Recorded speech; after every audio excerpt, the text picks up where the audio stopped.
So, Bill, here's the real story. Recently, I was honored to be inducted into the Chautauqua Sports Hall of Fame. Oh, good. And one of the early members was a guy named Dr. Harold Blaisdell. Yeah. And he did so much for so many here in the Jamestown High School community. Your dad was part of my mother's story. Okay. He was a pilot, wasn't he? Yes. And my mother had spinal meningitis. Has she told you the story? No. And a doctor, I want to say Vitanza, was there a Dr. Vitanza? Yes, there was. Yeah. Diagnosed this. Okay.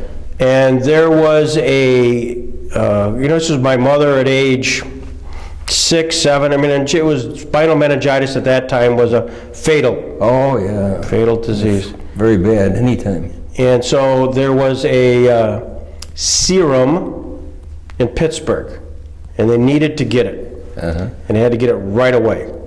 And so the story goes that your dad flew down. That's typical. To get it. Yeah. To get it back, and then they could administer it, and obviously was successful and saved my mother's life. So oh, how great. Yeah. Would you like to hear another really quick flying story? Sure. Have you ever heard of Martin and Osa Johnson, the great African explorers? They were called to Jamestown because they were Swedes. And they showed their movie, and it was in the wintertime. And to go back, the snow was so bad that the train couldn't move. So they were going to get stuck here. My dad said, well, would you like me to fly you up there? And I said, well, yes. They'd never been in an airplane or anything like that before. So they all got in, and I've got pictures of them with all the sheepskin helmet and jacket and everything, waiting to get in the open cockpit biplane.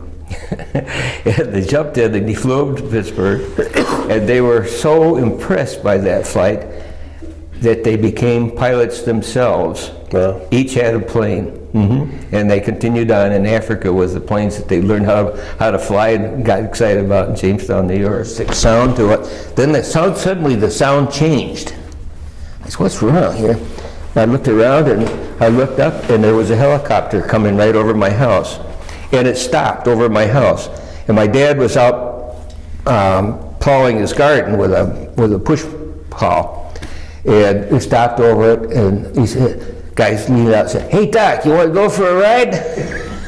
This was a test pilot of the Bell helicopters. No kidding. And when my dad had his airplane up at the airport, he would call on this fellow. His name was Matson, one of those Swedes, you know. Yeah, I know. But he did offer him a ride at least, and cool. he's just because he knew my dad, you know. Yeah.